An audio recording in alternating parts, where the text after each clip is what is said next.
Hello everyone, welcome back to Sleepy Stories. I know you use this video to fall asleep, so before that, like the video and subscribe to the channel, comment where you are from and what time you're watching. Now get comfortable and relax. The town of Ravens Hollow was not a place you'd find on most maps, and if you did, you might be tempted to cross it off immediately. It was the kind of place where the fog seemed to never fully lift, where the crooked trees whispered secrets to the wind, and where the night stretched on endlessly with a chill that cut deeper than the cold. Yet, it was exactly here that Nathaniel found himself, drawn by a letter, an invitation sealed in wax, penned in a handwriting that felt both familiar and unknowable. The letter had come without explanation, simply addressed. To Nathaniel, the seeker of forgotten truths, Ravens Hollow awaits. Nathaniel was a writer of peculiar stories, one who chased myths and unraveled tales lost to time.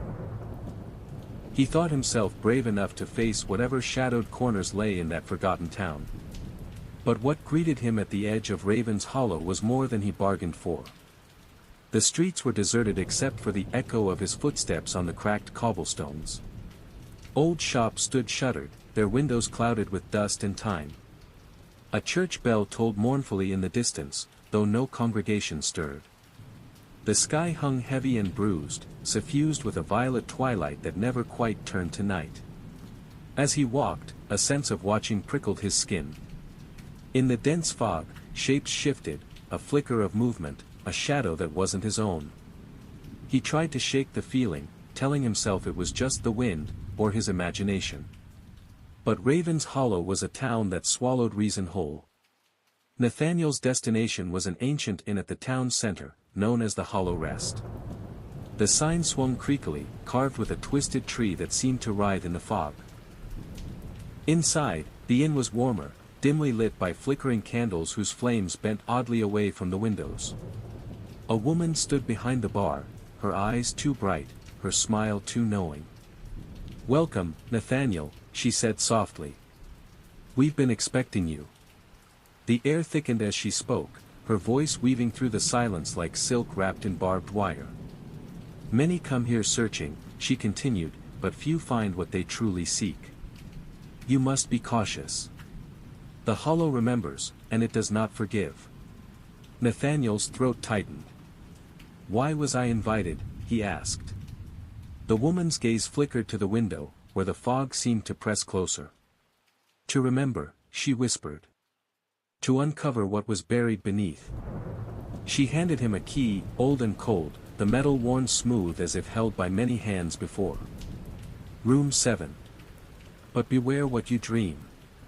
That night, Nathaniel lay on the creaking bed, the key resting heavy in his palm. The shadows in the room danced and stretched, as if alive. Outside, the fog curled around the building like ghostly fingers. Sleep came slowly. And when it did, it was not a peaceful surrender. He found himself standing in a forest unlike any he had known, trees twisted and blackened, their branches reaching out like claws. The ground beneath him was soft, almost breathing. A child's laughter echoed faintly, distant but insistent. Nathaniel followed the sound, deeper into the woods where the air grew thick with memories. There, beneath a gnarled tree, a girl sat alone, her eyes empty pits of sorrow. "Why do you cry?" he asked. She looked up, her face pale as moonlight. "Because I am lost. Because this place takes what it wants and never lets go." He reached out to her, but she vanished like smoke. The forest shifted around him, paths twisting into labyrinths of mist. Voices whispered secrets he could not understand, urging him forward, deeper into the heart of the hollow. He awoke with a start. The candle beside him had burned low. The key was gone. And on the wall across the room, words were scratched into the plaster. "You are one of us now. Would you like me to continue with the next long section?" Nathaniel sat frozen, staring at the words etched into the cracked plaster. The chilling phrase, "You are one of us now," felt like a weight pressing down on his chest. A cold sweat trickled down his spine as he ran trembling fingers over the uneven letters, each scratch fresh and raw. The room, once quiet and somber, now throbbed with an invisible pulse, as if the walls themselves were alive and breathing in the darkness. He pulled his knees to his chest, fighting the rising tide of panic. What was happening here? What was this place that invited him with open arms only to trap him in a labyrinth of nightmares? He tried to tell himself it was all a twisted dream, a cruel trick played by his imagination after a long journey, but something deep inside whispered the truth was far more sinister. The candle guttered, flickering wildly, casting monstrous shadows that writhed across the walls. Then, abruptly, the flame died, plunging the room into suffocating blackness. Nathaniel's breath caught in his throat. The silence was no longer empty, it was filled with whispers. Soft at first, like distant echoes from the edges of his mind, then rising steadily into a cacophony of voices. They spoke in tongues both ancient and incomprehensible, their tone mocking yet mournful. The air thickened with an unseen presence that pressed close to his skin, cold and clammy. Nathaniel scrambled to his feet, fumbling in the dark for a light. His hands found the bedside drawer, but it was empty. Panic surged. He stumbled toward the door, only to find it locked tight, refusing to budge no matter how hard he pushed. "Welcome," a voice rasped from the corner of the room, causing him to whip around. There, emerging from the shadows, was a figure cloaked in tattered black robes. Its face was obscured beneath a hood, but glowing eyes pierced the gloom with an eerie, unnatural light. "You cannot leave," it whispered, voice like dry leaves rustling on a forgotten grave. "Not yet. The hollow claims you." Nathaniel's heart pounded fiercely as he backed away, searching desperately for any escape. The figure advanced slowly, the floorboards creaking beneath its weight, the air growing colder with each step. "Why me?" Nathaniel managed, voice trembling. "Because you listen. Because you seek. Because you disturb the silence," the figure replied. "The hollow feeds on those who crave its secrets." As the figure reached out, Nathaniel flung himself toward the small window. It was barred and frosted, but as his fingers grasped the cold metal, the world outside shimmered and twisted. The fog thickened, swirling like a living thing, and from within it, pale faces appeared, faces twisted in silent screams, reaching out with skeletal hands. He jerked back, the window dissolving into darkness. The room spun wildly, walls bending and cracking as if reality itself was unraveling. Suddenly, he was no longer in the room. He found himself standing in the middle of the village square, but it was empty, save for a single figure at the far end, a young woman in a white dress, her hair tangled and soaked in mud, her eyes hollow and distant. "Help me," she whispered, voice broken and desperate. Nathaniel hesitated, then took a step forward. As he moved, the ground beneath him shifted, sinking into wet earth. The village around him began to rot and decay, buildings crumbling into dust, the sky turning a sickly shade of green. "Who are you?" he asked the woman. She reached out a trembling hand, pointing toward the ancient church at the edge of the square. "The hollow started there," she said. "And it never ended." Suddenly, a deafening roar shattered the silence. The ground cracked open, and from the depths, a mass of writhing shadows emerged, reaching for Nathaniel with grasping tendrils. He turned and ran toward the church, heart hammering in his chest. Inside, the air was thick with the scent of old wood and damp stone. The pews were overturned, stained with dark crimson. At the altar stood a towering statue of a faceless figure, arms raised in eternal supplication. As Nathaniel approached, the statue's eyes began to glow a fiery red. A voice thundered through the chamber. "Speak the name." Nathaniel's throat went dry. "What name?" he whispered. "The name of the one who sleeps beneath," the voice intoned. "The one who binds the hollow." A cold shiver ran through him as memories flashed in his mind, stories of a sacrifice long forgotten, a soul trapped beneath the earth to keep the darkness at bay. He fell to his knees, hands trembling as he whispered the name that had haunted his dreams. The church trembled. The statue's eyes blazed brighter. And the darkness pressed closer. Would you like me to continue with the next part? Nathaniel's whispered words hung heavy in the air, swallowed by the oppressive silence that followed. The church seemed to breathe around him, its ancient stones pulsing with a life he couldn't comprehend. The statue's eyes burned like molten embers, casting flickering shadows that danced along the cracked walls. Suddenly, a cold wind swept through the chamber, extinguishing the flickering candles. Darkness enveloped him once more, thick and suffocating, yet in the depths of that void, a soft glow began to emerge, an ethereal light that pulled at the edges of his vision. From the shadows, figures began to materialize, ghostly silhouettes of villagers long gone, their faces pale and etched with sorrow. They whispered without sound, their hollow eyes pleading for release. Among them, the woman in the white dress appeared again, her form shimmering with a spectral glow. "Thank you," she said, voice fragile as autumn leaves. "You have spoken his name." Nathaniel struggled to stand, the weight of their gaze pressing on his soul. "But what now?" he asked, voice barely audible. "The binding weakens," she explained. "The darkness stirs, hungry for freedom. You must find the heart of the hollow, the source of its curse, and confront the shadow that dwells there." Before he could respond, the ground beneath him trembled violently. Cracks spiderwebbed across the floor, and from the depths emerged a towering beast cloaked in darkness, its form shifting like smoke and flame. Its many eyes glowed with malice, and its jagged teeth gleamed as it snarled. "Who dares disturb my slumber?" the creature growled, voice like rolling thunder. Nathaniel's heart pounded as he faced the monster, fear threatening to paralyze him. "I seek to end the curse," he declared, gripping a broken pew as a makeshift weapon.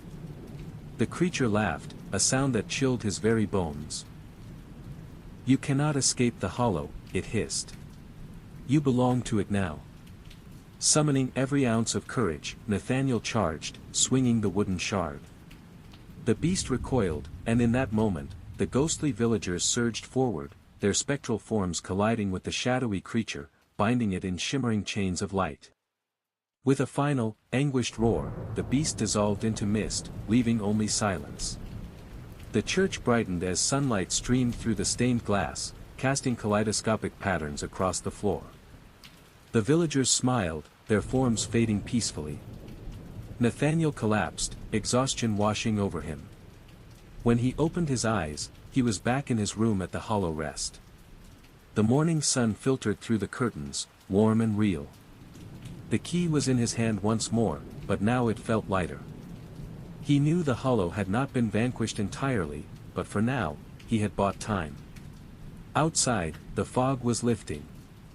And somewhere in the distance, a church bell tolled. Clear and true. Would you like me to continue? Nathaniel awoke to the soft chirping of birds and the gentle rustle of leaves outside his window.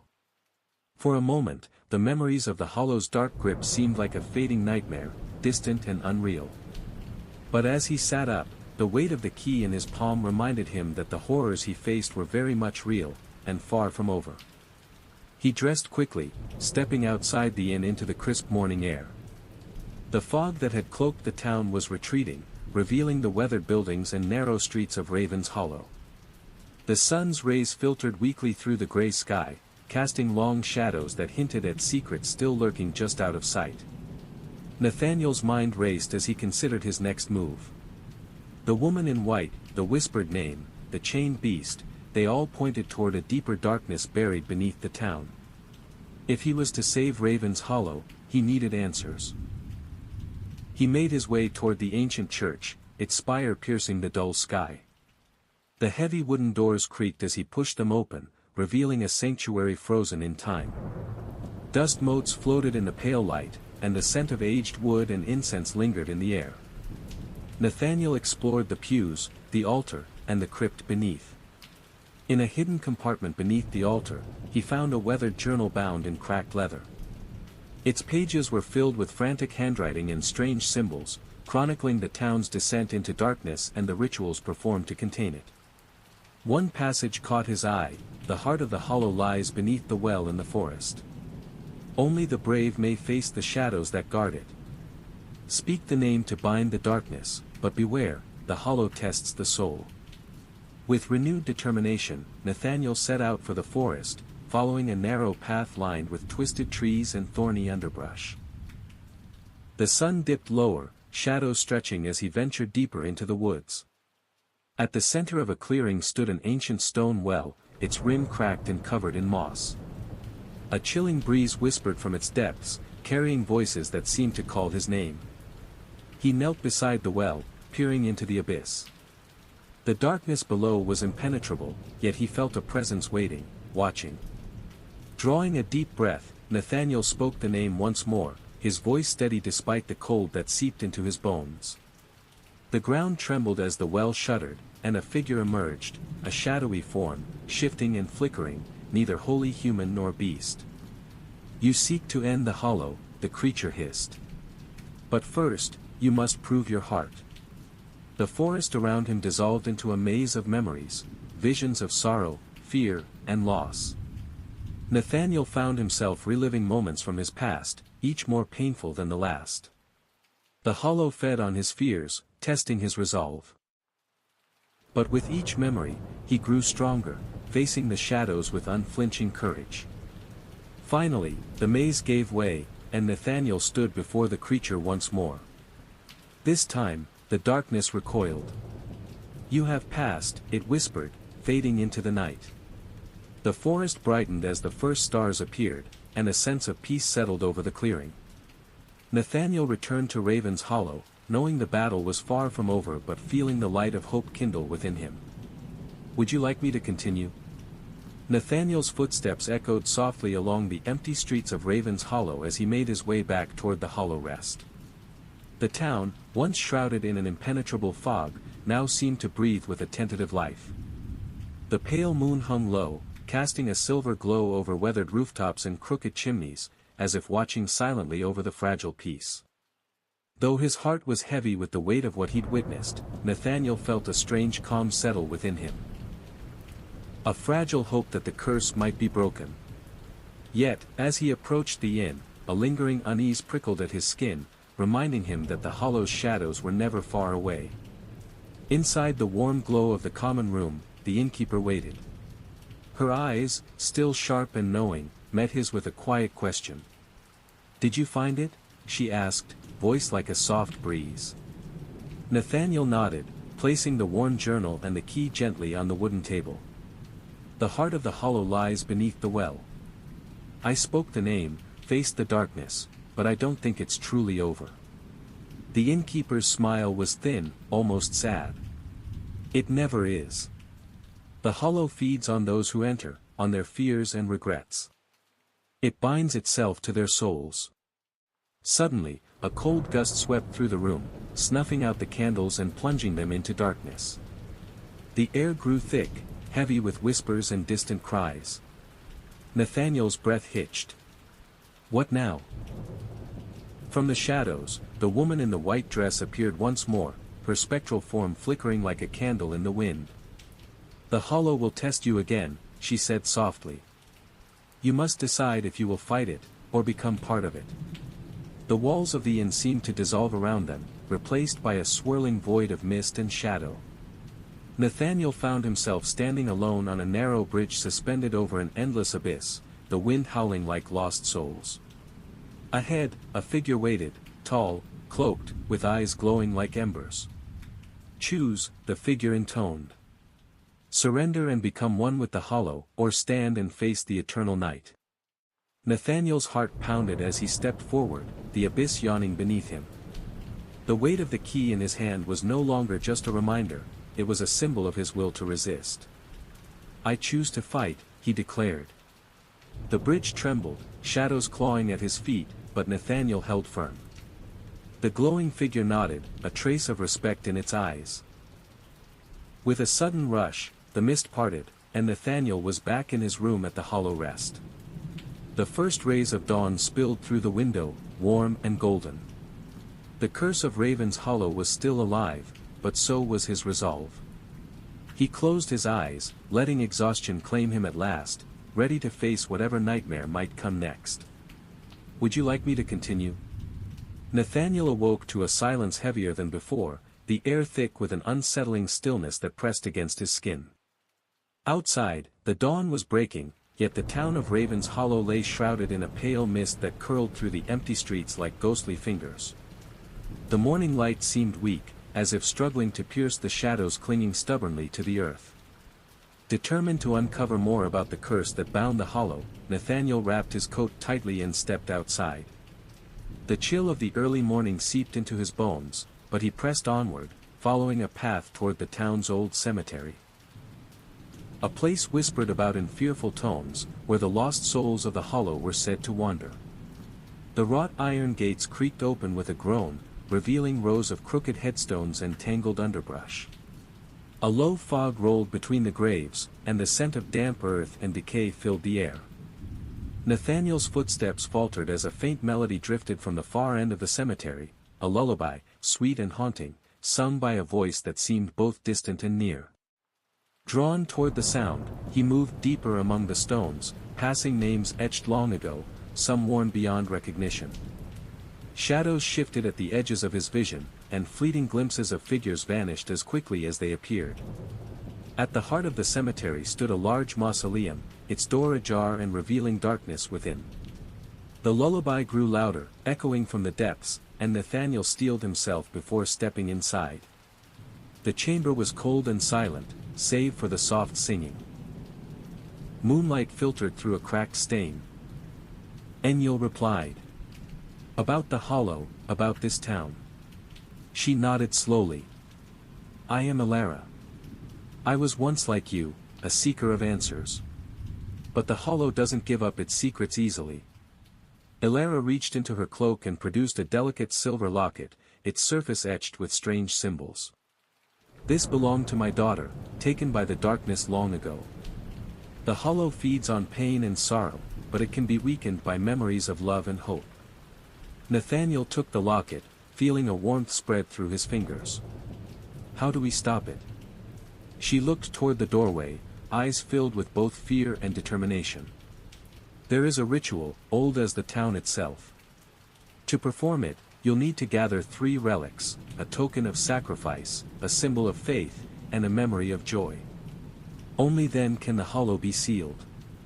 As Elara's words settled in his mind, the door slammed shut behind him, plunging the mausoleum into darkness once more.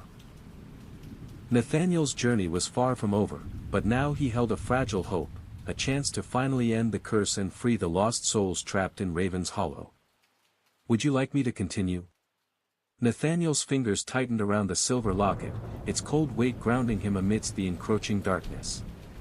Elara's words echoed in his mind, 3 relics, each tied to something precious, something powerful enough to bind the hollow once and for all. But where would he find such artifacts? And what sacrifices would be demanded? He rose from the cold stone bench, feeling the chill seep deeper into his bones as the mausoleum's shadows seemed to press inward. The haunting lullaby faded into silence, replaced by an eerie stillness that made his skin crawl. Steeling his nerves, Nathaniel stepped outside into the morning mist. The first relic, the token of sacrifice, had to be something personal, something willingly given. Memories of his late sister flickered in his mind.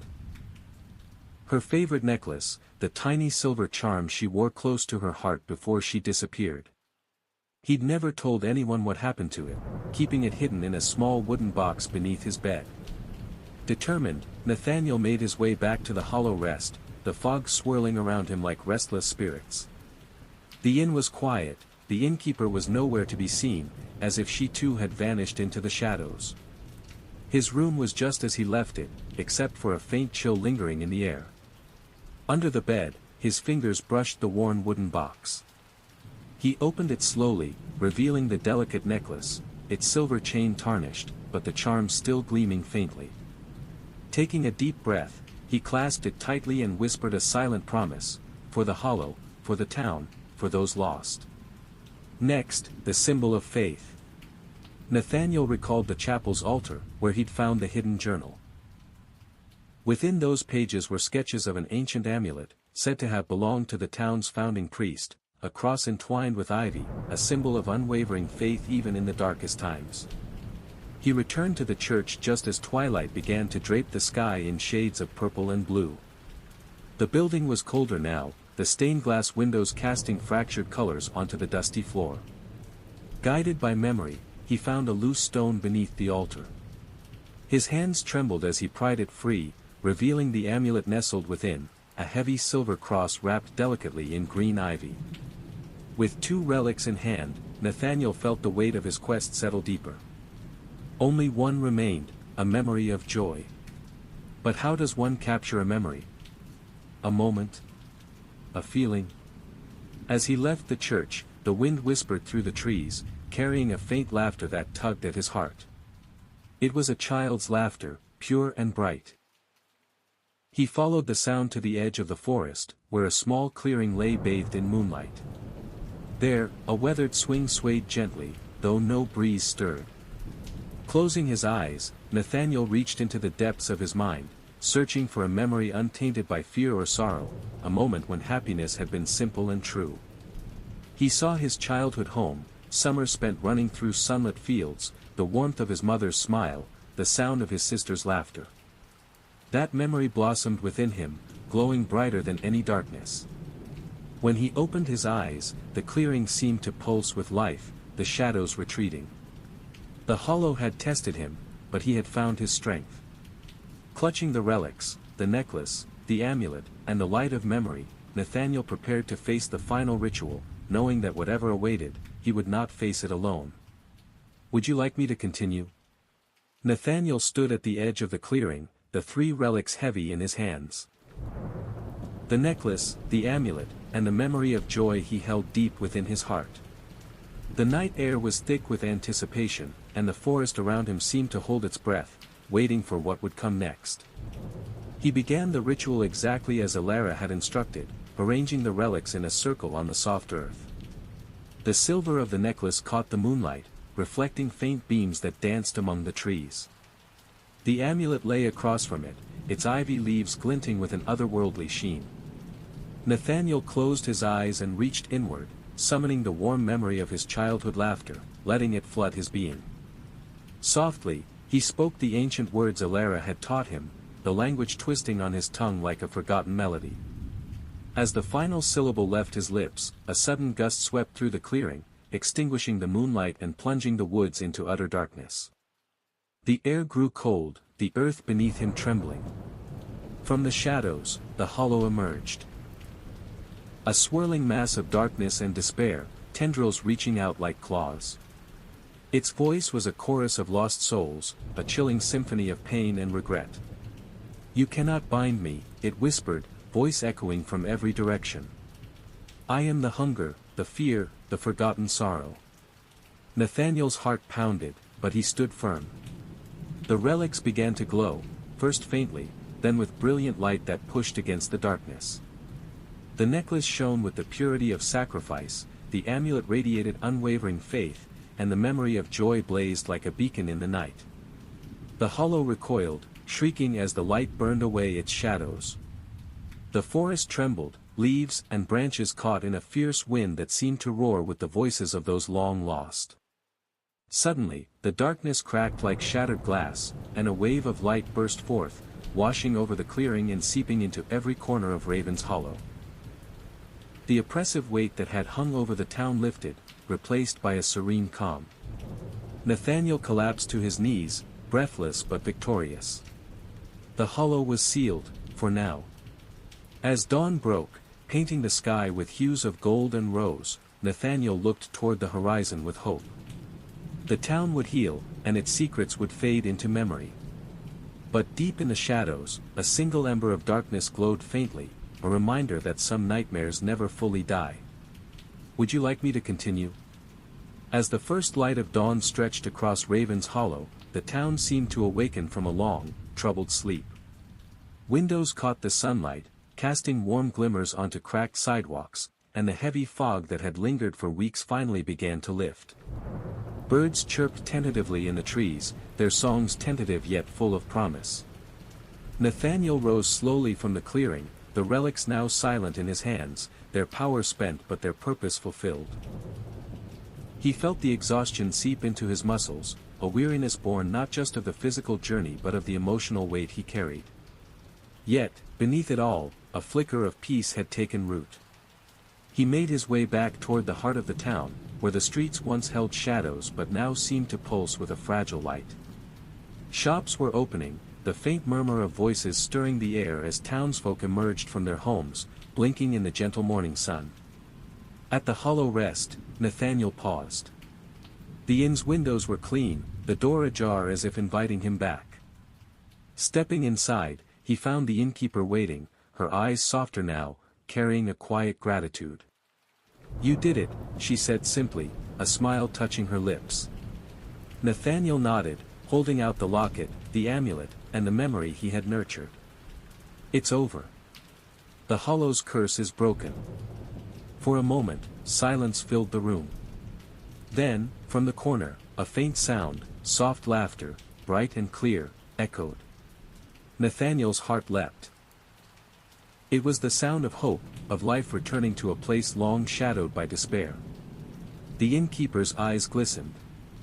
"The town will remember. And maybe now, it can begin to heal." Outside, the sun climbed higher, the sky clearing to a brilliant blue. The shadows receded, replaced by the promise of a new day. Nathaniel stepped outside, breathing deeply, the fresh air filling his lungs with a sense of renewal. Though the Hollow had tested him, threatened to consume him, he had faced its darkness and emerged stronger. And as he walked through the streets of Raven's Hollow, he carried with him the light of sacrifice, faith, and joy, the very things that had broken the curse. The town was free. And Nathaniel was ready to live once more. Would you like me to continue? The days that followed felt almost surreal to Nathaniel.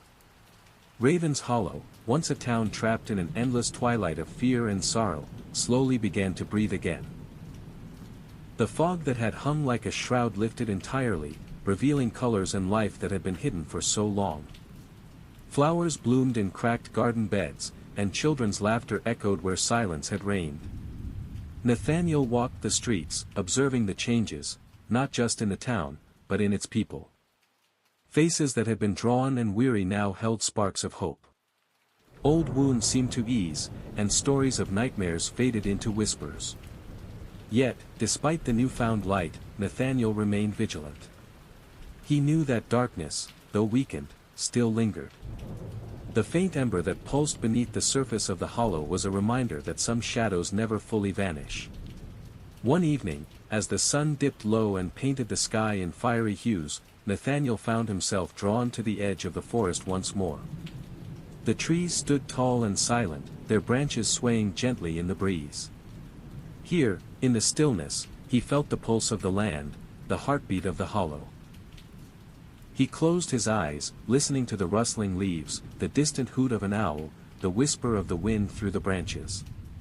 A calm settled over him, deeper than any he had known before. But then, a faint voice called his name, barely more than a breath. Nathaniel, his eyes snapped open. The clearing was empty.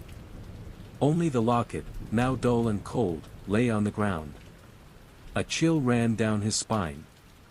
The hollow was not gone. It was waiting. Yet, Nathaniel no longer feared. He had faced the darkness and had the strength to do so again. For as long as the hollow called, he would be ready. Because some stories never truly end. They only wait to be told again. Hello everyone, welcome back to Sleepy Stories. I know you use this video to fall asleep, so before that, like the video and subscribe to the channel. Comment where you are from and what time you're watching. Now get comfortable and relax. In the dense Appalachian hills of West Virginia, nestled between twisted pines and crumbling rock, sat the forgotten town of Coldwater Glen. Once a coal mining settlement, the town had long been abandoned, left to rot after a series of tragic collapses in the mines. But the forest never truly reclaimed it. No birds sang above Coldwater, no animals crossed its boundaries. It was as if the earth itself had chosen to leave the place behind. And yet, someone still lived there. A single porch light flickered at the edge of town, an old farmhouse barely standing, its wood siding warped from years of storms and silence. Inside lived a man named Elias Granger, the last known descendant of the family who had founded Coldwater Glen over a century ago. Elias had stayed after everyone else had gone.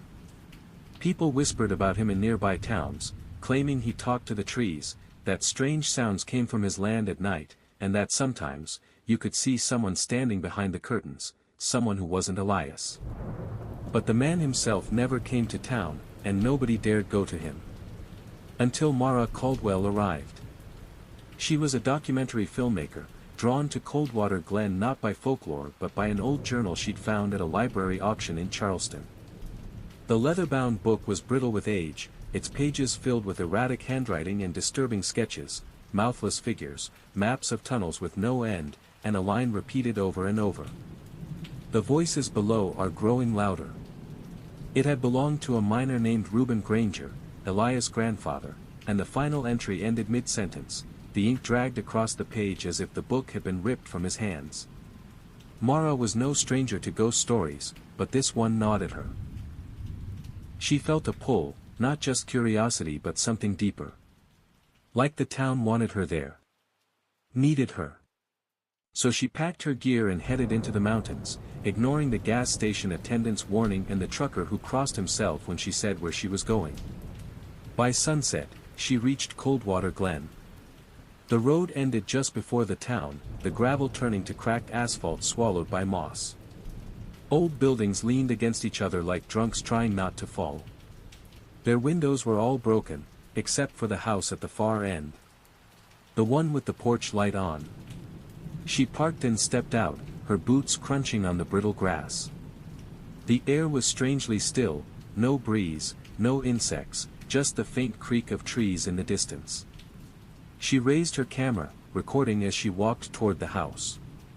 Elias opened the door before she could knock. He was tall, skeletal, with sunken eyes and skin like parchment. He looked at her not with suspicion, but with a kind of tired relief. "You came," he said simply.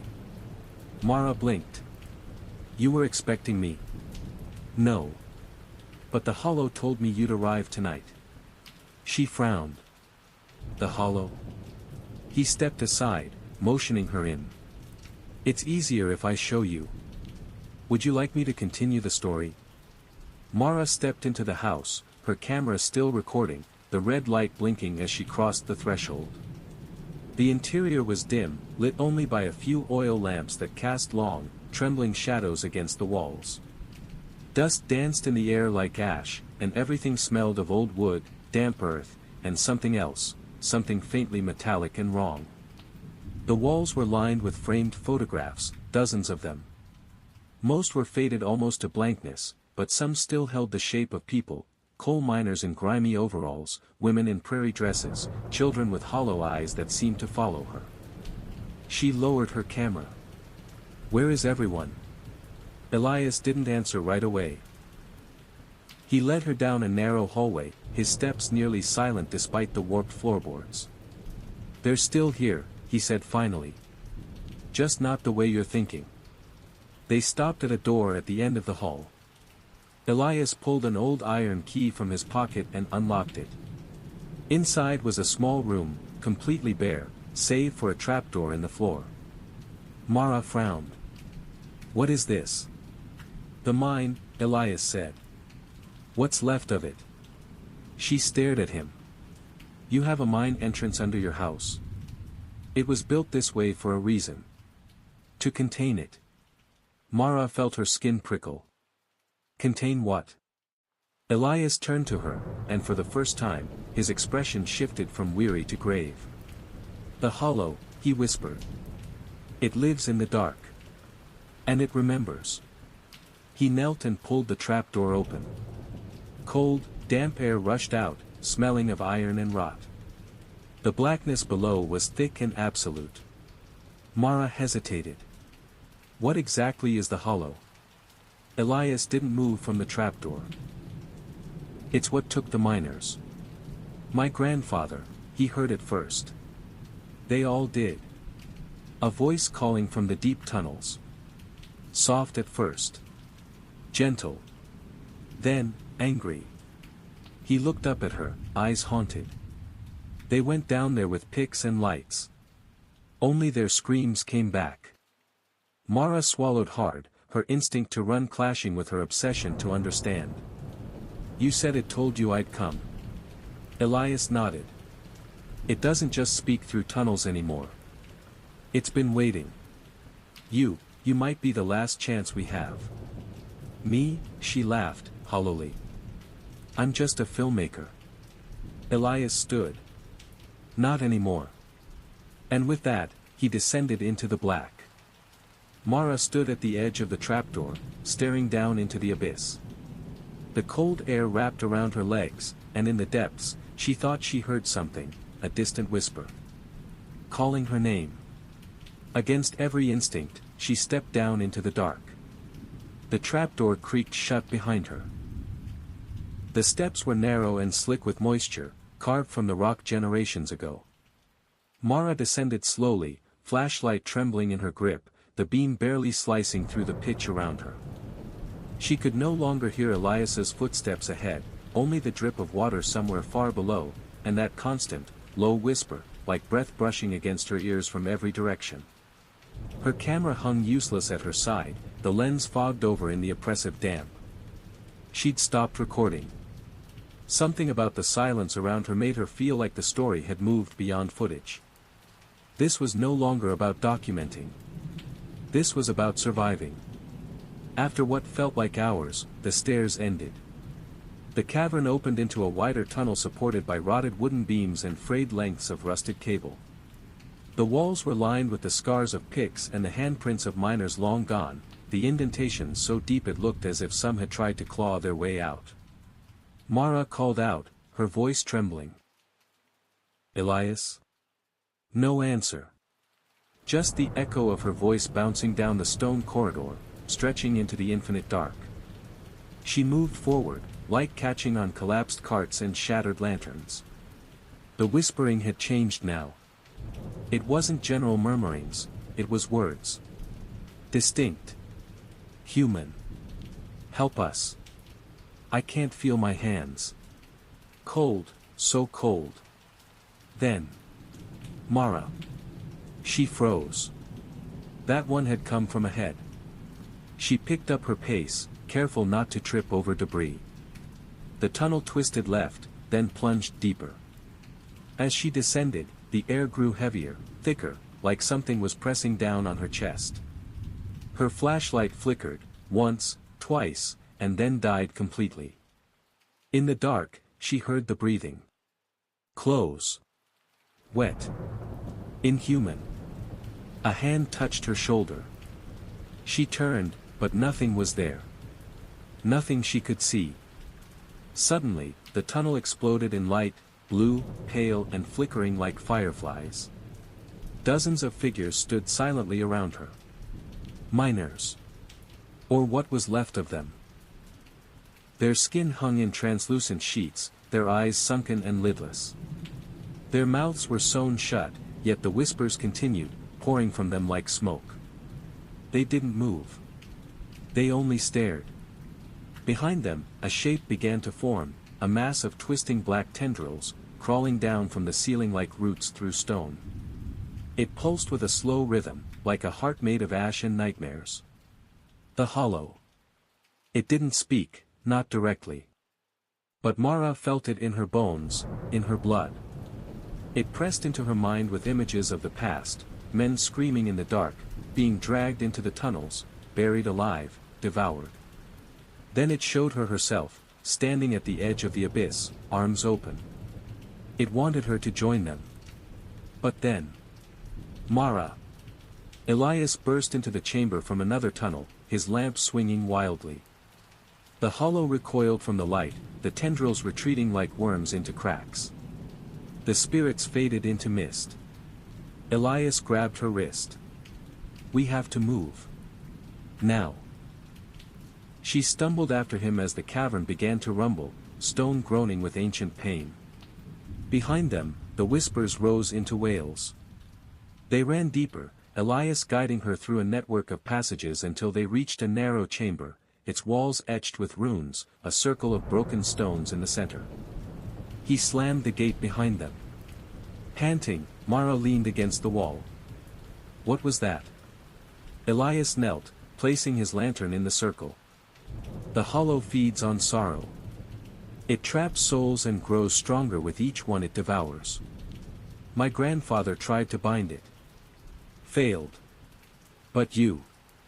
He looked up at her, eyes desperate. You can end it. Mara shook her head. Why me? Because it chose you. And in the stone around them, something began to stir. The runes in the stone began to glow faintly, pale blue veins of light pulsing outward from the circle like roots beneath skin. The ground vibrated beneath Mara's feet, and the air grew thick with the scent of cold dust and decay. She looked around the chamber, heart pounding, but there was nowhere to run. Nowhere to hide. Elias stood at the center of the circle, the lantern flickering beside him. He reached into his coat and pulled out a small leather-bound book, the same journal Mara had found at the library. But this copy was pristine. Untouched by time. It thrummed with energy in his hands. I never told you the full truth, Elias said. That journal you found wasn't just a record. It was a binding. A spell cast by Reuben Granger. My grandfather. He wasn't just a miner, he was a watcher. A what? Mara asked, her voice hoarse. They were guardians of the hollow, Elias explained, flipping to the final page. Chosen by the land.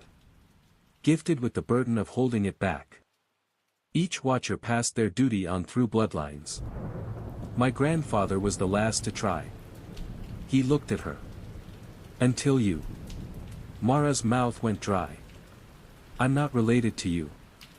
No, he said. But the hollow doesn't choose through blood alone. It chooses through pain. She flinched. Memories crashed into her, the loss of her mother, the quiet disintegration of her family, the years she spent drifting through life with nothing but questions and grief. She had always felt pulled toward the forgotten, the broken. She had thought it was curiosity. But maybe it had always been the hollow. Elias opened the journal and began to chant in a language she didn't recognize, low, guttural words that echoed against the stone like distant thunder. The runes responded, their glow intensifying. Wind spiraled through the chamber though there were no openings, and from every crack and crevice, darkness began to bleed. It slithered along the floor. Crawled up the walls. The hollow was coming. Mara backed away from the encroaching shadows, her breath catching in her throat. What do I do? Elias's eyes were glowing now, his voice rising. You must step into the circle. Accept the burden. You are the lock. You are the key. I don't understand. The shadows struck. Tendrils lashed toward Elias, wrapping around his arms, yanking him backward into the dark. He didn't cry out. He only looked at her and said, "Finish it." Then he was gone.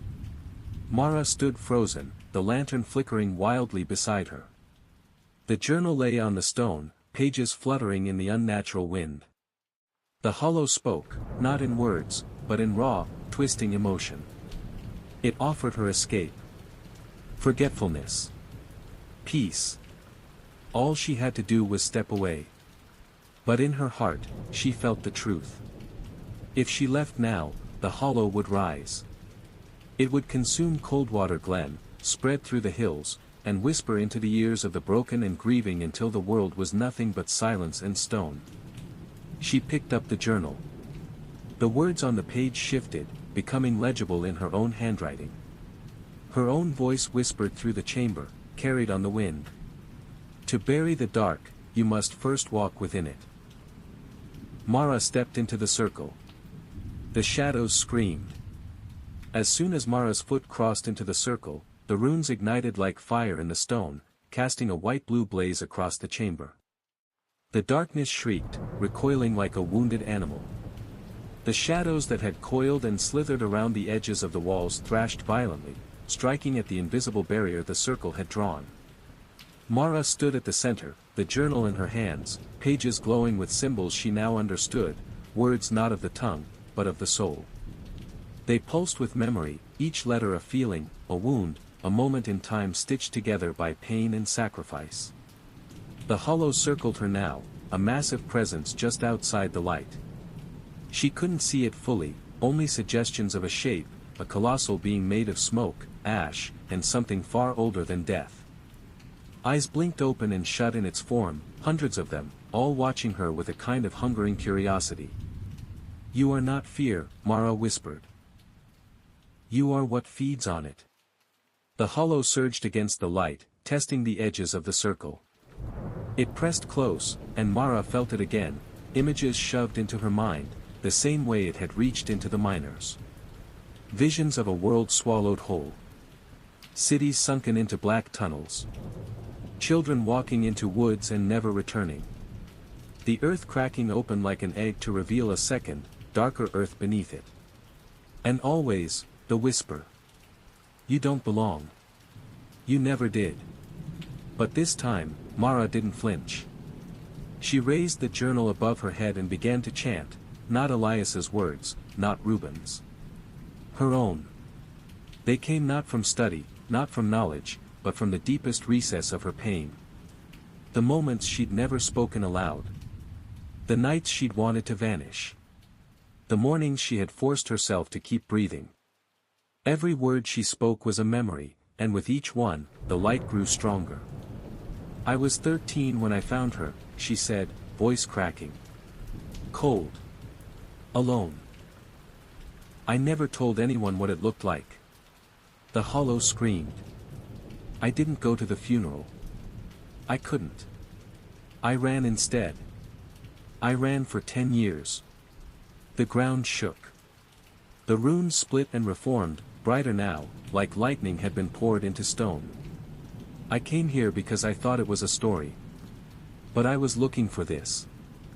I've been hearing you my whole life." The circle rose around her like a dome now, the light solidifying into a cocoon of protection. Mara took a deep breath and whispered the final line etched into the journal, the line Reuben had never finished. "You cannot break what has already chosen to be whole." The hollow roared, a sound like mountains cracking, like oceans boiling. Its form surged inward, but the dome held. The light didn't burn it away, it pulled it in. Tendrils of shadow were sucked into the circle, absorbed into the glowing runes. One by one, the eyes vanished. The voices that once whispered turned to silence. Then, darkness. Not the evil kind, but the quiet kind. The kind that follows a storm. When Mara opened her eyes, the cavern was empty.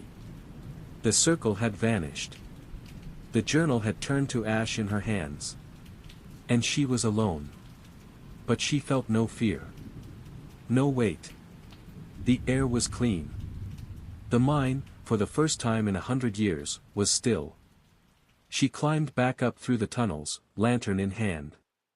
The silence that had once choked the land above now felt peaceful. Freeing. When she emerged from the trapdoor into the farmhouse, dawn was breaking over Coldwater Glen. Elias was gone. The house was cold and empty, as if no one had lived there in decades. But as Mara stepped onto the porch, she saw something. The sun glinting off a single object resting on the railing. A camera. Her camera. She picked it up. It was still recording. She pressed stop. And smiled. The hollow had been watching her whole life. But now, she was watching back. The road to Ridgewell Hollow wasn't listed on any modern map. It was the kind of path you'd only find if you already knew it was there, a narrow trail of cracked asphalt weaving through the woods, hidden behind a curtain of overgrowth. Locals had long since stopped using it. Too many accidents. Too many people vanishing without a trace. But Evie found it. Not by chance, she told herself. By instinct. She had spent the past year chasing the impossible, folklore, haunted places, unexplained disappearances. Her podcast, Into the Pines, had gained a modest following of late-night listeners who clung to her gentle voice recounting the unexplainable. But lately, even Evie was starting to doubt it all. So many stories, and so little truth. Until she got the letter. There was no return address. Just a neatly folded note on thick parchment. Ridgewell Hollow is real. The last light fades at 3:12 a.m. Come alone. Do not bring iron. Do not leave the path. It was signed with a single initial, H. Evie couldn't help herself. Now, her tires crunched over the forgotten road, her car inching forward through mist so dense it swallowed the trees. Her GPS died 5 miles back. The air grew colder, damper, the deeper she drove. Like something was leaking into the world from below. Finally, the forest broke into a clearing. At the center of it sat a village. Tiny homes with moss-covered roofs. Cobblestone paths. Lanterns glowing faintly on crooked poles. The place looked like a sketch from a book centuries old, quaint, charming, and entirely out of time. Evie parked and stepped out. The moment her feet touched the ground, the fog receded, revealing more of the village. It was completely silent. No animals. No wind. Just the low hum of the lanterns flickering. She walked forward, recording everything. Into the Pines, episode 54, she whispered into her mic, arriving now at what appears to be Ridgewell Hollow. Not marked on any known registry. Structures appear well maintained, despite signs of abandonment. Air temperature has dropped significantly. Approximately. She stopped. Someone was watching her. She turned quickly, but no one stood behind her. Still, the feeling persisted. Like a gaze on the back of her neck. She continued down the cobbled street. The buildings were all intact, yet there was no sign of life. Curtains hung in the windows, candles burned half-melted on sills. A fresh teacup rested on a doorstep, still steaming. And then, the church bell rang. Once. Twice. 3 times. Evie turned toward it, and saw a figure in the doorway of the chapel. Tall. Thin. Wearing a black veil. It beckoned. Evie, compelled beyond reason, followed. Inside the chapel, the pews were empty. Dust danced in shafts of moonlight through the cracked stained-glass windows. The figure stood by the altar, silent, motionless. On into darkness that smelled of soil, old books, and something else, something faintly sweet and rotting. She looked back. The figure was gone. The church was empty again. She stepped inside and closed the door behind her. The descent began. She took each step slowly, flashlight trembling in her hand, the beam barely piercing the thick, earthy blackness. The stone stairs spiraled down further than they had any right to, impossibly deep for a building so small. The air grew colder, heavier. The deeper Evie went, the more the world above felt like a dream slipping away. The silence down here wasn't natural. It was held. She paused to catch her breath and whisper into her recorder. I've been descending for, what feels like 10 minutes. The air is damp, and there's a strange echo. No insects. No sound. Still no sign of the figure from the chapel. Continuing. A soft sound interrupted her. It came from below. Faint, like a child humming a lullaby through water. Evie's breath caught. She gripped her recorder tighter and pushed on. The stairs eventually opened into a stone chamber lit by lanterns that burned with a pale blue flame. The room was circular, with no windows, no exit, only a ring of mirrors lining the walls, each one covered in a white sheet. And in the center stood a well. It was ancient, its stones mossy and cracked, rope hanging limp over the edge. The humming grew louder. Evie walked to the nearest mirror. She reached out and lifted the sheet. The glass didn't reflect her.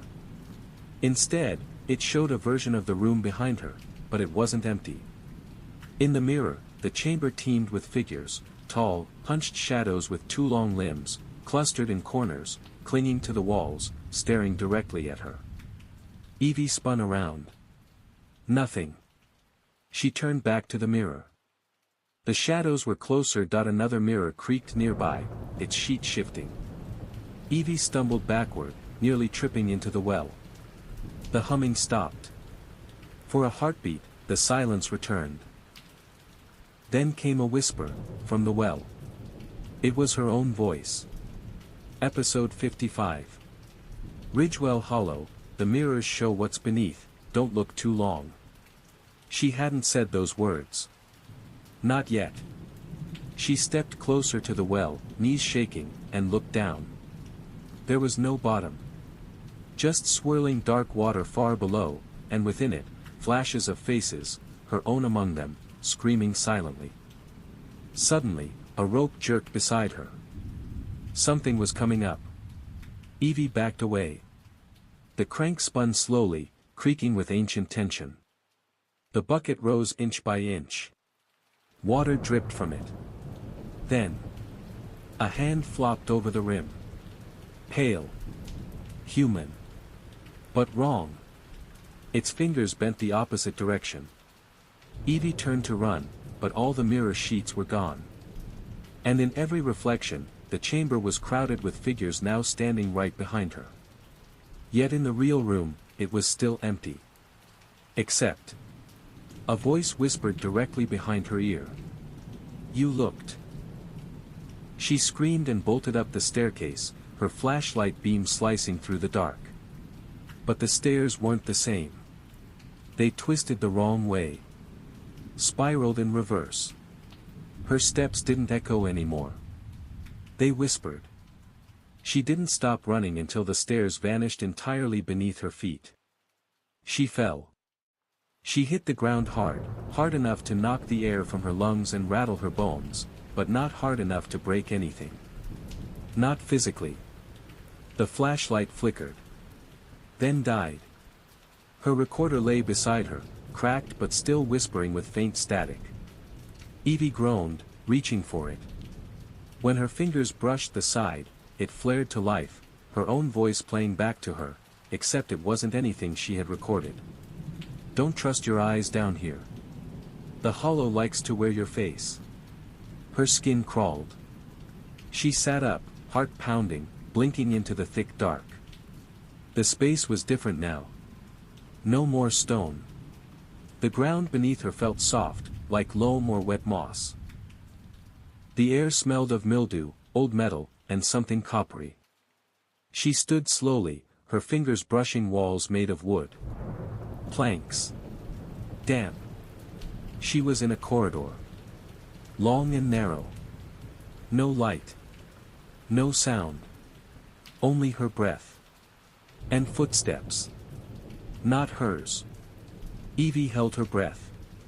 The steps came closer, deliberate, bare, skin slapping against wet wood. But when she turned to look, there was no one there. Then a voice spoke from the dark ahead. You followed the letter.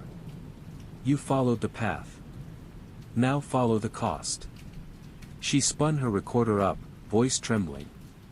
I'm in a wooden tunnel now. The architecture's changed. Something spoke just now.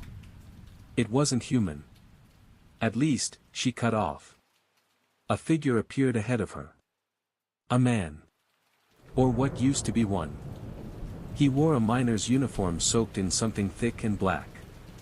His eyes were stitched shut, mouth forced into a wide grin by nails driven through his cheeks. Despite his grotesque face, he bowed deeply. Then he turned and walked. Evie followed. They passed through doors that weren't doors, just shifts in space, one moment a tunnel, the next a child's bedroom filled with old toys and rotting furniture. Then a hospital hallway. Then a classroom. Each room decayed, silent, haunted by echoes of something unfinished. The man never spoke. At last, he stopped in a room lined with masks. Hundreds of them. All made of flesh. Some smiled. Some screamed. Some looked just like her. The stitched man stepped aside. Evie approached the largest mask on the back wall. It pulsed like it was breathing. Behind it, the wood split apart like a mouth opening. She had no choice. She stepped through. The passage swallowed her whole. She fell again, not physically, but through time. Images flashed across her mind like a broken projector: the chapel, the stairwell, the well, the stitched man, the mirrors, but they weren't memories. They were layers, stacked on top of something deeper, something older. When her feet touched solid ground again, the air was thicker, warmer, oppressive, like being buried alive. She stood in a clearing. It was night again, but the moon above looked wrong, too close, too red. The trees around her had no leaves, only long strands of hair dangling from their branches, swaying despite the still air. A ring of stones sat in the center. 13 of them. Each stone had a name carved into it, but they were worn and warped, as though the stone was trying to forget. Evie approached the center and stopped dead. Her name was on one of them. Freshly carved. The moment she saw it, her recorder turned on by itself. Evie Lane. Marked. Witness. Chosen. She backed away, but the ground cracked open behind her. Hands burst from the soil, dozens of them. Pale. Wrong.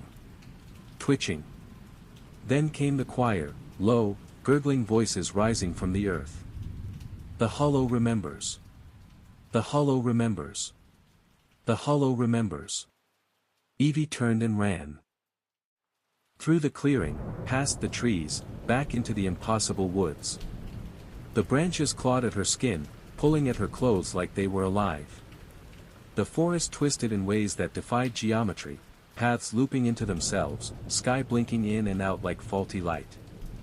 A cabin appeared ahead. Small. Wooden. Windows glowing with warm yellow light. It looked normal. Safe. She didn't care if it was a trap. She ran to it, threw open the door, and slammed it shut behind her. Silence. Then. A fire crackled gently in the hearth. The inside was cozy. A table set for two. A cup of tea steaming gently, as though waiting for her. And in the rocking chair across the room sat, herself. Older. Eyes tired. Skin pale. The older Evie smiled. "I told you not to look into the mirrors," she said softly. "But I understand." "I didn't listen either." Evie could barely breathe. "What is this?" The older version stood slowly. "This is where the hollow keeps the ones it likes most. The ones who dig too deep. You're not real. I'm more real than you'll be, soon." She stepped forward, her hands trembling. "You have two choices," she said. "You take your place at the table. Drink the tea. Forget everything. You'll live here, peacefully, forever. Or..." She glanced at the mirror in the corner. "You look again." Evie turned toward the mirror. And saw hundreds of versions of herself, trapped in glass. Screaming. Watching. Begging. She turned back. The cabin was gone. The forest had returned. And she was standing in the clearing again, surrounded by the 13 stones. This time, all of them had her name. She dropped the recorder. It kept whispering. Episode 55. Ridgewell Hollow. If you're hearing this, it's already too late. She tried to scream, but no sound came. Her voice was gone, like the forest had swallowed it. The clearing around her had changed again. The stones no longer bore names. Now they were blank, humming softly, vibrating with something ancient beneath the surface. Then came the bell. From nowhere and everywhere at once. 3 slow, distant chimes. She turned, and the stitched man was there again, standing between the trees. But something was different. His face wasn't stitched anymore. It was hers. A perfect replica, grinning. He opened his mouth. But instead of speaking, Evie's voice came out. "You shouldn't have followed the letter." She stumbled back. The woods rippled like water. And through that ripple stepped another Evie. This one was covered in black ash. Her eyes were gone, burned clean from her skull, but she walked with purpose. Then came another. And another. Each version of her, worse than the last. Hollow. Twisted. Broken. Dozens of them emerged from the woods. They circled her. Each one whispering in her own voice. "You left the path. You looked in the mirror. You heard your own scream before it happened. You believed the hollow wouldn't want you." She fell to her knees, hands over her ears. "Stop it." They did. Silence swept over the forest like the final moment before drowning. And then, the original figure returned. The one in the chapel. Tall. Veiled. Faceless. It reached out a hand. Evie couldn't move. It placed something cold in her palm. A key, made of bone. Then it said, in a voice older than language. "Only one door leads out. You must choose. But every door remembers." She blinked. And she was back in the chapel. Alone. The veiled figure was gone. The mirrors were covered again. The well was dry. And before her stood 3 doors. One red. One white. One black. Her hand trembled around the key. The recorder in her pocket clicked on. Final log. 3 doors. 1 key. 1 chance. Evie stepped forward. She opened the red door. What she saw was not salvation. It was the moment she first arrived in Ridgewell Hollow. Her own car. Her own hands on the steering wheel. Her own voice whispering, "Almost there." It was a loop. It always had been. Behind her, the doors slammed shut. The chapel dissolved into mist. And the hollow smiled. The mist swirled thick and cold around Evie as the chapel vanished, leaving her standing alone in an endless gray void. The red door slammed behind her with a sound like thunder, and she realized the weight of the bone key was gone, vanished just as surely as the chapel itself. A cold wind whispered in her ear, almost like a voice. "There is no escape." Evie spun, searching the emptiness, but there was only silence and shadow. Suddenly, a faint glow appeared in the distance, flickering like a candle flame. Hope. She moved toward it cautiously, her breath shallow, heart pounding so loud it seemed to shake the void itself. As she approached, the glow solidified into a small lantern hanging from a twisted iron hook driven into a dead tree. Beneath it, a note pinned with a rusty nail read. "Follow the light, but beware the watchers." The ground beneath her feet shifted, no longer empty void but cracked earth, dry and brittle. She stepped forward, lantern light guiding her through a dense forest of blackened trees. Eyes watched from the darkness. Not human eyes. Glowing, unblinking, endless. They never blinked. Whispers echoed softly, growing louder with every step. Her name, spoken 1,000 different ways, like a chant. Evie. Evie. Evie. The path ahead forked. Left, a narrow trail swallowed by shadows. Right, a wider road bathed in strange silver light. Her breath caught. The note's words echoed in her mind. Beware the watchers. On the left, eyes gleamed in the darkness, hungry and patient. On the right, silence and stillness. She hesitated. Then she chose the left path. The forest closed in tightly, branches snagging her clothes, scratching her skin. The watchers followed silently. She didn't dare look back. The path ended at an ancient iron gate, covered in twisting vines and faded carvings. Behind it, a house stood, crumbling, abandoned, but somehow alive. The watchers circled the gate, their eyes like burning coals. Evie pushed the gate open. It groaned in protest. Inside, the house breathed with a low, rhythmic pulse, like a living thing. She stepped across the threshold, heart racing. The door slammed shut behind her. Darkness enveloped her. A single candle flickered to life on a dusty table. And on the wall, a mirror. She forced herself to look. But this time, her reflection was different. No longer just her. Behind her, a shadow leaned close, its face a twisted grin of bone and decay. "Welcome home, Evie." The shadow's grin widened, revealing rows of broken teeth that gleamed in the candlelight. Evie's breath caught, but she couldn't tear her eyes away. The figure was no longer just behind her in the mirror, it was reaching through the glass, fingers curling toward her throat. A cold dread flooded her veins. Her hands clawed at the glass, but it was like trying to grab smoke. The surface rippled beneath her fingertips. "Don't fight," the shadow whispered, voice like dry leaves scraping stone. "You belong here now." Evie's heart pounded louder, threatening to burst free. She staggered backward, knocking over the candle.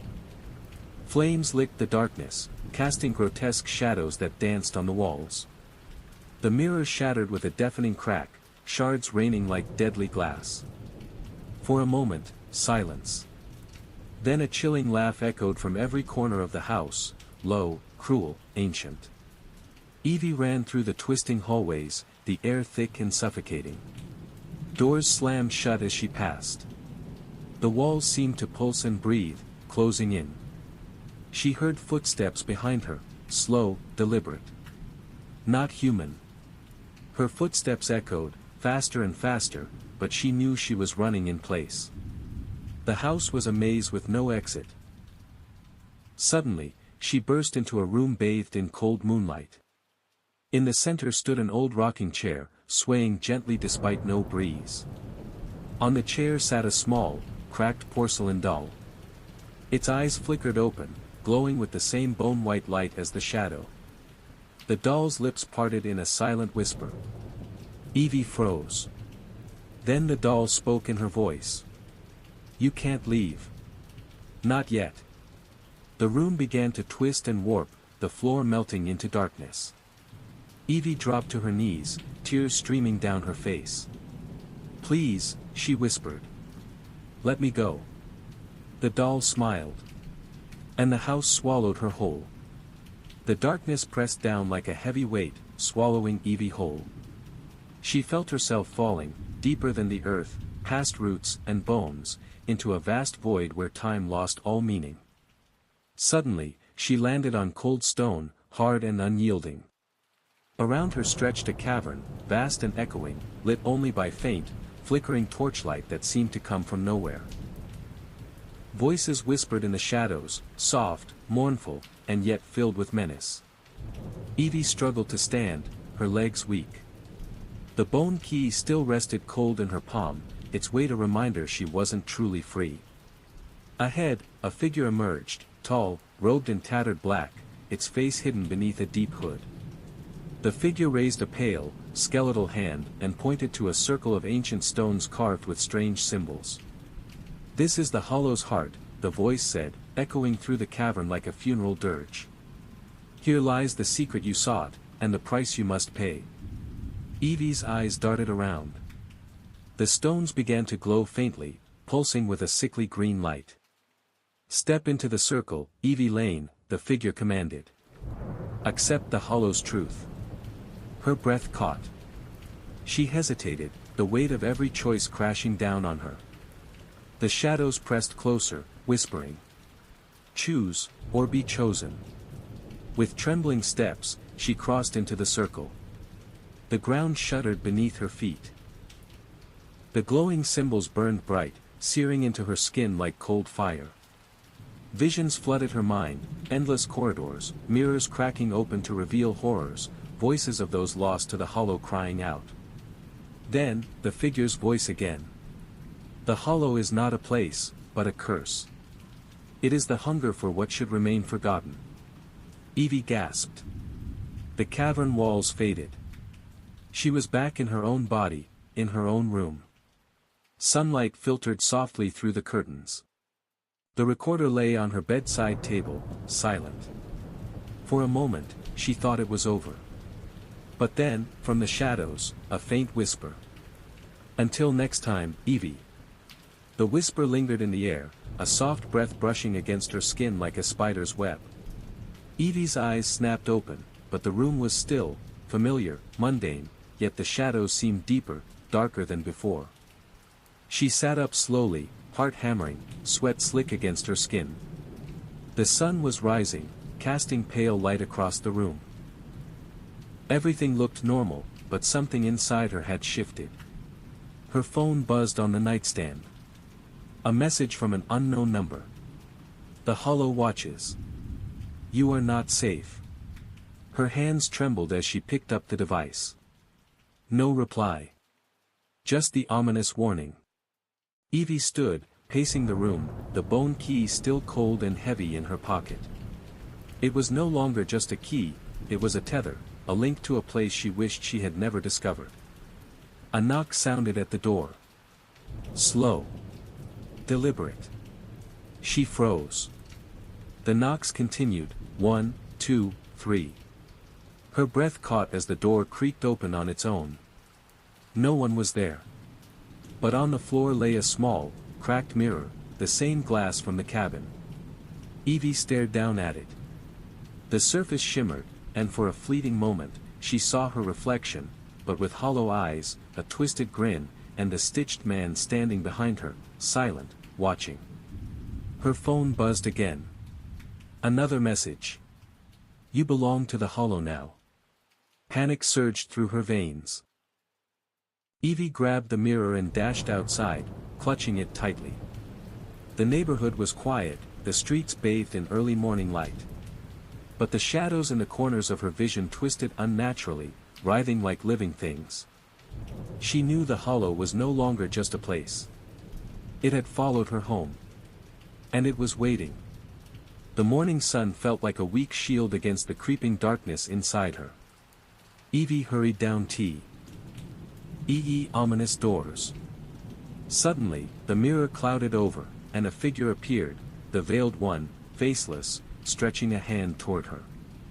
Evie's fingers trembled as the reflection shifted again, revealing not one, but dozens of shadowed Evies, each trapped behind fractured glass, their eyes pleading for release. A cold gust blew past her, and she looked up. A figure stood across the park, impossibly tall, draped in shadows, its face a patchwork of stitched flesh. The stitched man. He took a slow step forward, and the world seemed to darken. Evie stood, heart pounding. She clutched the mirror tight. The stitched man stopped. He raised a finger to his lips, silent, watching. Then, with a voice like 1,000 broken whispers, he said, "You cannot hide from what you are." The sun vanished behind a cloud. The park's shadows lengthened, reaching for Evie. She knew the hollow was coming for her. And this time, it wouldn't stop until it had her. The shadows twisted and writhed like living things, stretching their grasp toward Evie's trembling form. The air grew colder, thick with a silence so heavy it pressed against her chest, making each breath a struggle. The stitched man took a step forward, his presence warping the light around him into unnatural darkness. Evie's fingers tightened around the broken mirror, its surface rippling with the veiled figure's silent plea. She knew running wouldn't save her, the hollow had already claimed pieces of her soul, threading its curse through her veins. Behind her, the ground cracked open, revealing black tendrils rising like smoke, curling around her legs, anchoring her in place. Panic surged, but she forced herself to stay calm. There had to be a way out. In a burst of desperate clarity, she remembered the bone key burning in her pocket. With shaking hands, she pulled it out, its cold surface humming with power. She held it up toward the stitched man. For a moment, he hesitated, his grotesque smile faltering. Then the tendrils recoiled, retreating into the earth with a final hiss. Evie's heart thundered as she took a shaky step back. "You think a trinket can save you," the stitched man sneered. "The hollow owns you." But the key pulsed in her palm, glowing faintly. Evie remembered the veiled figure's words, "Only one door leads out. You must choose." But every door remembers. Desperation drove her forward. She ran, the mirror clutched tightly, the key her only weapon against the encroaching darkness. Ahead, a faint light glimmered between the trees, a door. The white door. Her only hope. She lunged toward it just as the shadows surged again. Her hand closed around a cold handle. The door swung open, and she stepped through. Into silence. Evie blinked against the sudden brightness as she crossed the threshold. The world shifted around her, gone were the twisting shadows, the chilling whispers, and the heavy air. Instead, she found herself standing in a sunlit meadow, the soft scent of wildflowers filling the air. The grass swayed gently beneath her feet, and a clear blue sky stretched endlessly above. For a moment, relief washed over her like a warm tide. She took a deep breath, feeling the weight of the hollow lift, if only slightly. The bone key in her hand no longer pulsed but felt cool and solid, a reminder of the battle she had just fought. But the meadow was not empty. A figure stood at the far edge, silhouetted by the sunlight. As she watched, the figure stepped forward, familiar, yet unsettling. It was herself. But this Evie's eyes held no light, no warmth, only a hollow, empty darkness. The doppelganger smiled, a slow, knowing curl of lips that sent a chill through Evie's bones. "Did you really think it would be that easy?" the shadow Evie whispered, voice like the rustle of dead leaves. Evie's heart pounded. She gripped the bone key tighter. "This is still the hollow's domain," the figure said, "and you're not free. Not yet." Around them, the meadow began to warp. The sky darkened, and the flowers withered into ash. Evie realized the door had led her deeper into the hollow's web, another trap, another choice. Her only chance was to confront this shadow self, to reclaim the pieces of herself the hollow had stolen. With a steadying breath, Evie stepped forward, ready to face the darkness within. The shadow Evie stepped closer, her movements slow and deliberate, like a predator circling her prey. Her eyes bore into Evie's soul, cold and unyielding. "You cannot escape what you carry inside," she said softly, voice echoing like a distant storm. Evie squared her shoulders, feeling the bone key's steady weight in her palm. "Maybe not," she replied, voice trembling but determined, "but I won't let you control me anymore." The ground beneath them trembled as the meadow twisted further into darkness. Trees with gnarled branches burst from the earth, their limbs clawing at the sky. The sky itself cracked, revealing swirling clouds of shadow. The two Evies faced each other, light and dark, hope and despair. Suddenly, the shadow lunged forward, hands reaching to envelop Evie's chest. Evie dodged, pulling the bone key from her pocket and holding it between them like a shield. The key glowed fiercely, casting sharp light that pushed back the shadows. The shadow hissed and recoiled but did not vanish. "It's not just a key," Evie whispered, feeling strength surge through her, "it's a promise. A choice." With that, she stepped forward and pressed the key to her chest.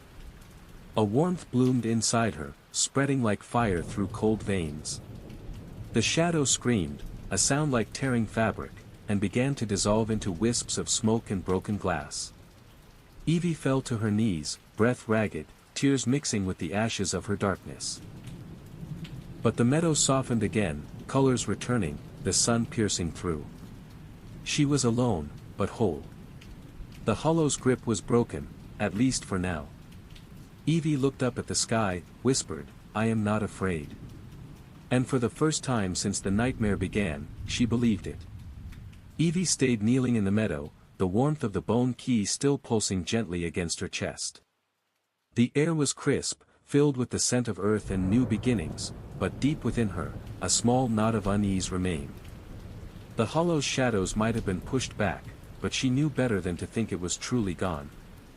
As she rose to her feet, the meadow shifted subtly, the grass bending toward a narrow path she hadn't noticed before, woven between ancient trees that seemed to hum with quiet energy. Compelled by an unexplainable urge, Evie followed the path. Each step felt like moving through layers of forgotten memories, the air thick with whispers just beyond hearing. The trees whispered names. Familiar voices from her past, lost and distant friends, long-buried fears. At the path's end stood an ancient door carved from dark oak, etched with symbols matching those on the bone key. The door pulsed faintly, as if alive. Evie hesitated but knew this was the next step. With steady hands, she inserted the key into the lock. The mechanism groaned, then turned smoothly.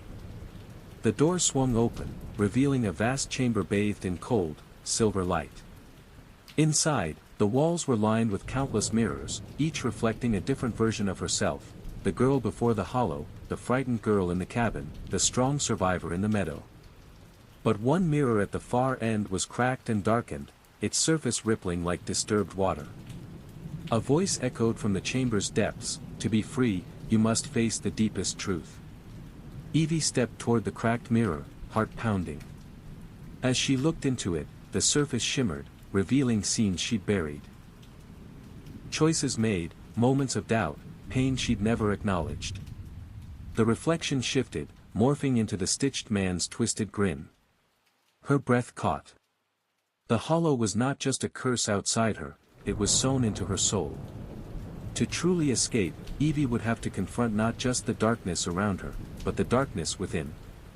She clenched the bone key tighter and stepped forward, ready to face the final door. Evie's hand trembled as she reached out to touch the cracked mirror. The surface rippled beneath her fingertips like liquid glass, cold and unsettling. Suddenly, the reflection shifted, pulling her in, dragging her into the dark depths beyond the broken glass. She found herself standing in a vast hall of mirrors, each reflecting endless versions of herself, some smiling, others twisted in fear or anger. The stitched man appeared behind her in every reflection, his hollow eyes burning like embers. A voice echoed all around her, low and haunting, "This is where your soul fractures. Choose which piece to keep, or lose yourself forever." Evie's chest tightened as the hall began to close in, the mirrors bending and warping, distorting reality. The bone key glowed fiercely, and she gripped it tighter, whispering, "I am more than this." One mirror began to crack, shards splintering outward.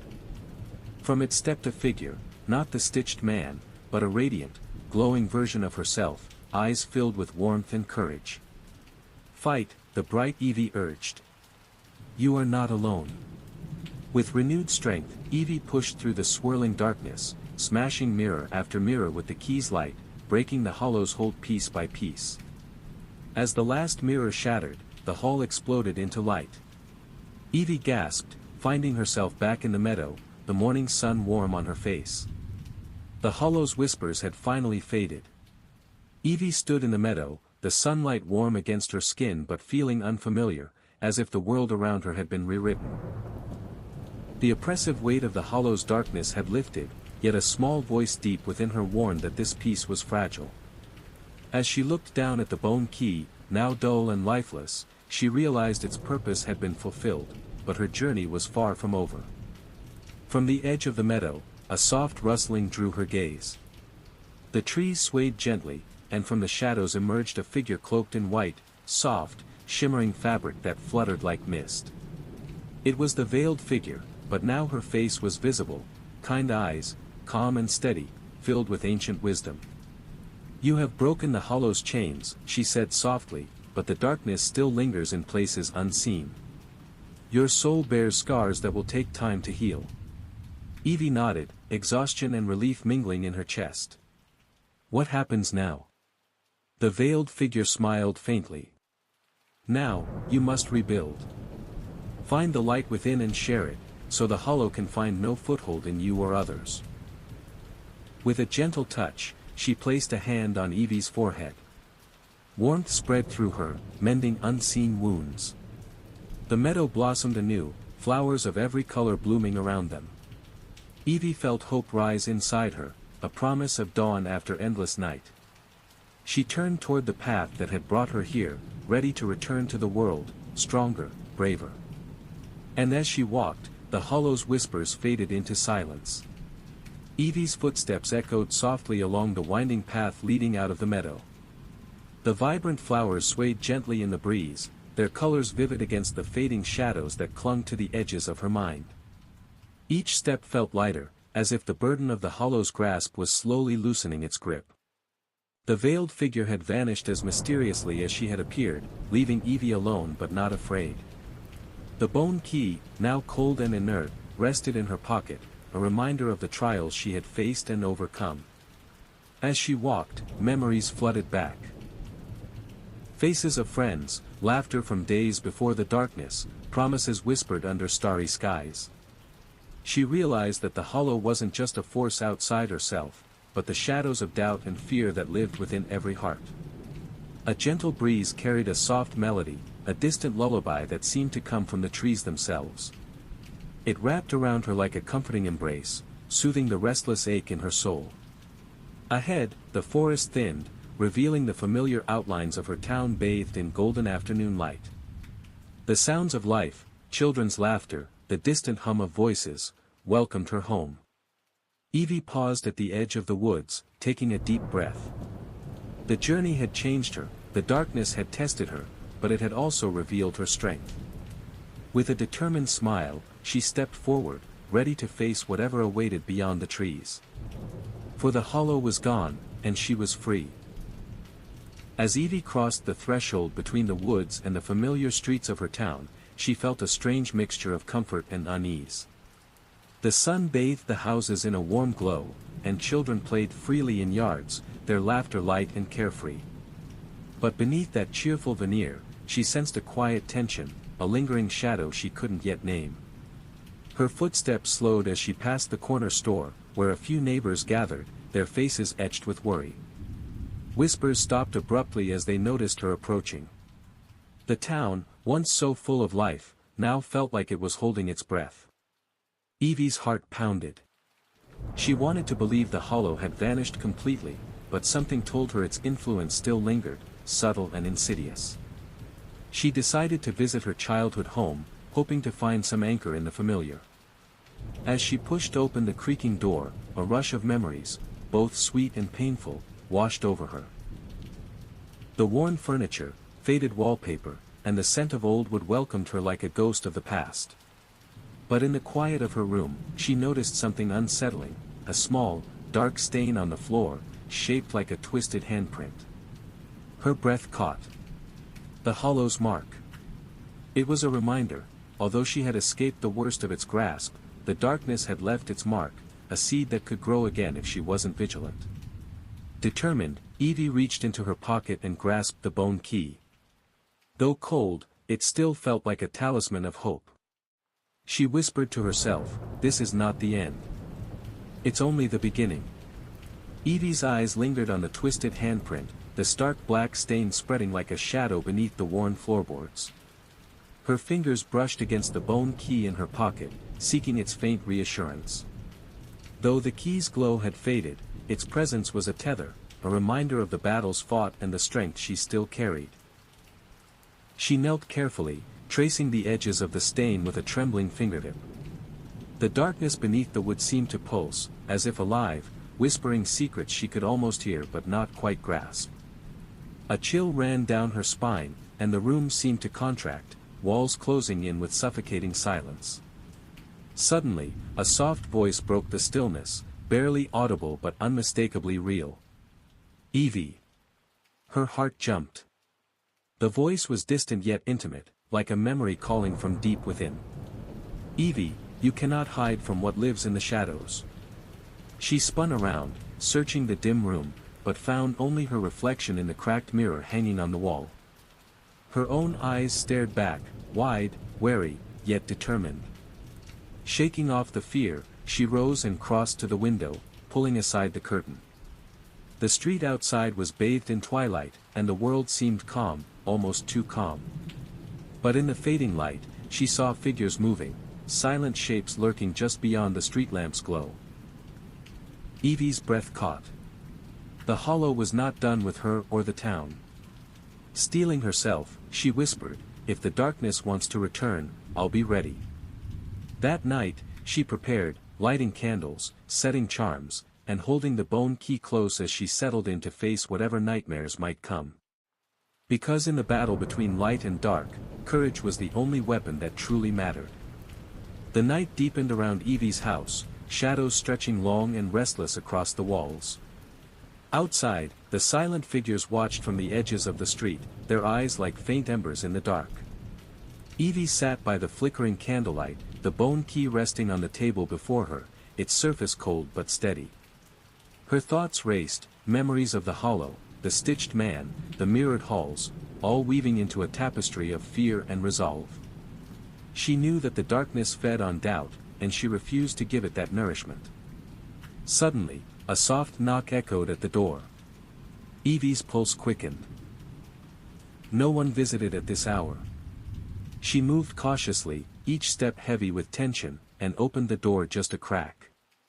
Outside stood a child, drenched in moonlight, eyes wide and unblinking. "Evie," the child whispered, voice barely more than a breath, "the hollow is waking." Before she could respond, the child vanished like mist. The silence returned, but the warning hung in the air like a cold breath. Evie closed the door, bolted it firmly, and returned to her vigil.